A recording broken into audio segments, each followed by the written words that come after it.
In today's real estate exam prep video, we're going to continue our vocabulary word series, and we're going to do words 75 through 83 of 300. So let's get started. Hey everyone, my name is Paul Vojchehoske, and welcome to the Real Estate Classroom YouTube channel, where our mission is simple: to help you pass your real estate exam the first time.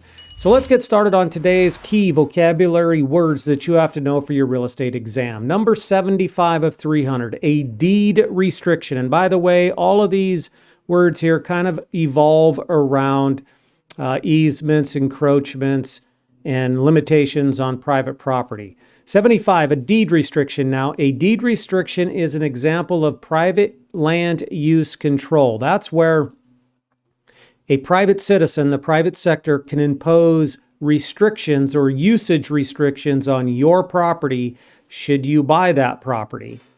Restrictions are actually typically written directly into the deed itself. That's why it's called a deed restriction. It limits what you can do with that property. For example, probably the most common is covenants, and covenants can be very restrictive. They can go so far as limiting the style, the size, or the architectural style of the home. For example, it has minimum standards such as a minimum 2 or 3 car garage, things like that.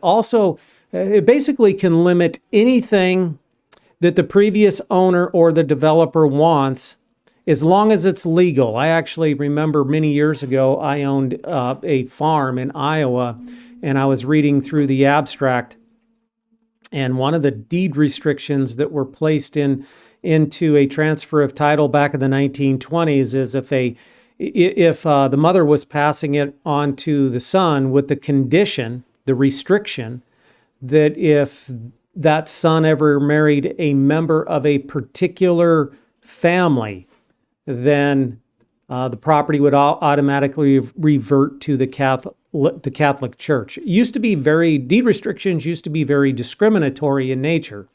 That's why one of the reasons we have fair housing laws. So, for example, it used to be common where someone would place in a deed restriction that no African Americans could ever own the property, or Mexicans or anything like that. Those type of deed restrictions are now illegal, but they still were very popular at one point in our history. That is a deed restriction, and it's an example of a private land use control.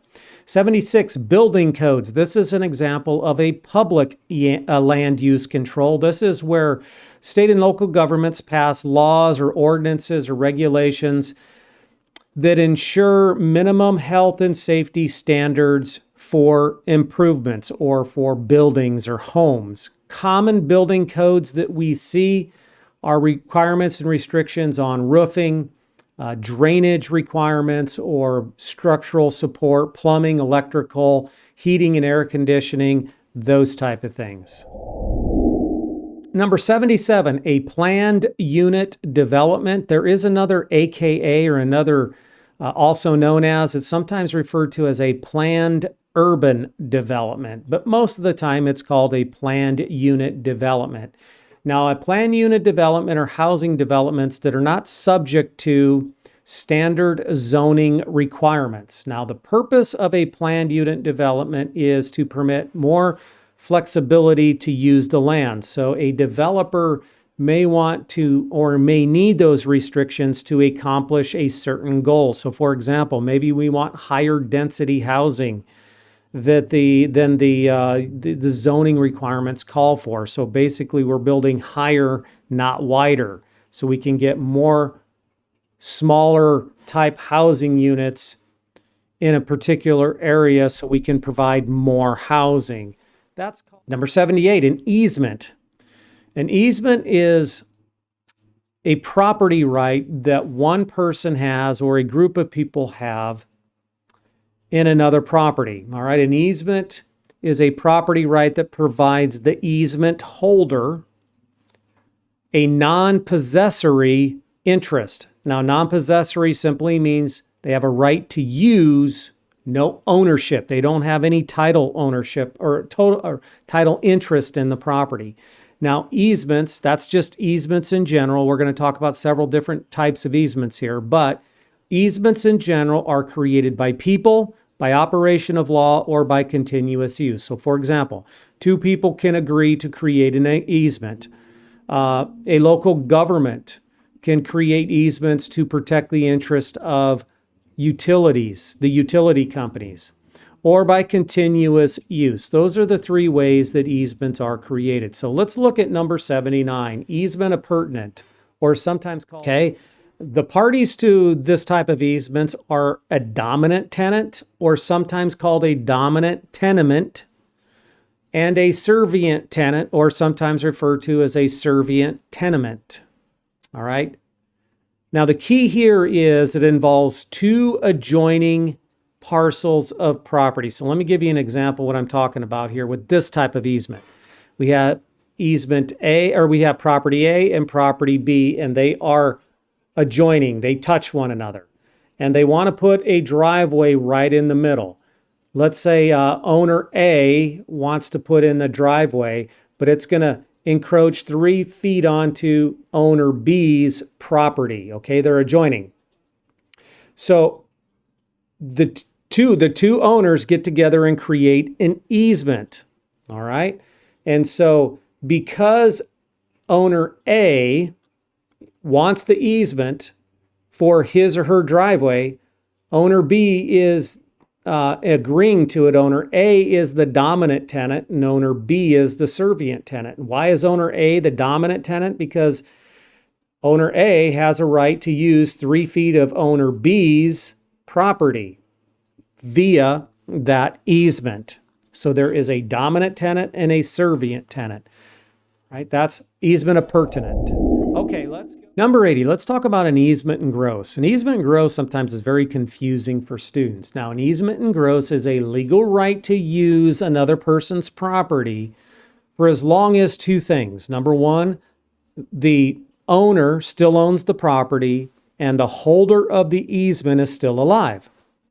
So let me give you an example. We have Sally who owns this piece of property right here. Tom wants to walk across this property to get to maybe his property over here. So they both agree to an easement in gross. Now, an easement in gross, remember, requires two elements here. Number one, Sally, who owns the property, has to continue to own the property. Once Sally sells the property or dies and it goes to her heirs, the easement in gross is canceled. Or Tom, the easement in gross holder, he dies. All right. So as long as Sally owns the property and Tom is still alive, the easement in gross is valid and enforceable. But once one of those two things ceases to exist, then the easement in gross is terminated. But notice, easement in gross, it only involves one parcel of land, Sally's parcel of land.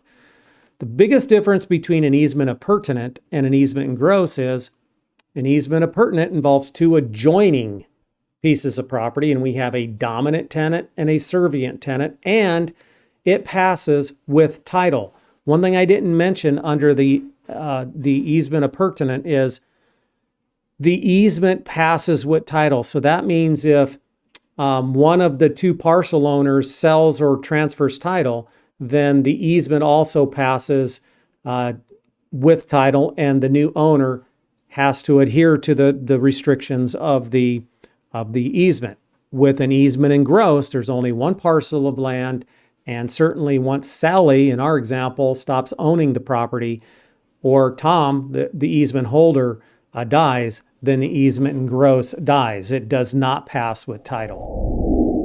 Number 81, easement of necessity, or sometimes referred to as easement by necessity. Now, we don't see these types of easements that much anymore because local zoning requirements, they prevent a lot of the reasons why we needed easements of necessity. Now, courts typically only allow easements or create easements of necessities when the easement is necessary when a property is landlocked. So maybe there is a piece of property that's surrounded by other parcels of property, and this piece of property is stuck in the middle and they have no way to gain access to a road or the rest of the world.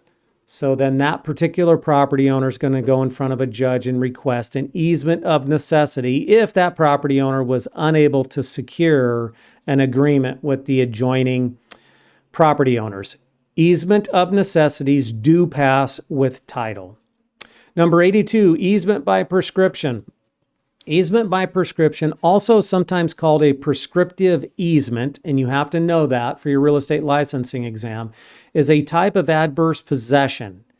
All right, it doesn't involve transfer of title like the adverse possession that we've talked about in previous videos, but it is a type of adverse possession where someone acquires an easement or the right to use another person's property in some way through the continuous use in a hostile manner, and the use has been done over a statutory prescribed period of time. All right, that is an easement by prescription. Those essential elements have to be proven typically in front of a judge who will then grant an easement by prescription. And again, remember, easement by prescription does pass with title. The other thing to remember is there's no ownership interest in any of these easements. They are simply a right to use in some form or fashion. The last term I want to discuss is what's called an encroachment. An encroachment happens when a fence or another piece of the neighbor's property crosses onto your property line. Common examples of encroachment, again, is where we have two pieces of adjoining parcels of property, and this owner puts a fence 3 feet onto the other person's property. So this owner's fence is encroaching onto the neighbor's property. Another common scenario is driveways. Somebody puts in a driveway and it encroaches a certain distance onto the adjoining neighbor's property. Another one is structure. So maybe they build a detached garage and it encroaches, or it's on, over onto the neighbor's property a couple of feet. Those are examples of encroachments. All right, if you're going to continue studying, check out this video right here. If you haven't subscribed to the channel, please do so. Click the little circle to my left. Comments and questions down below. Would love that. Don't forget to give this video a thumbs up. See y'all in the next video.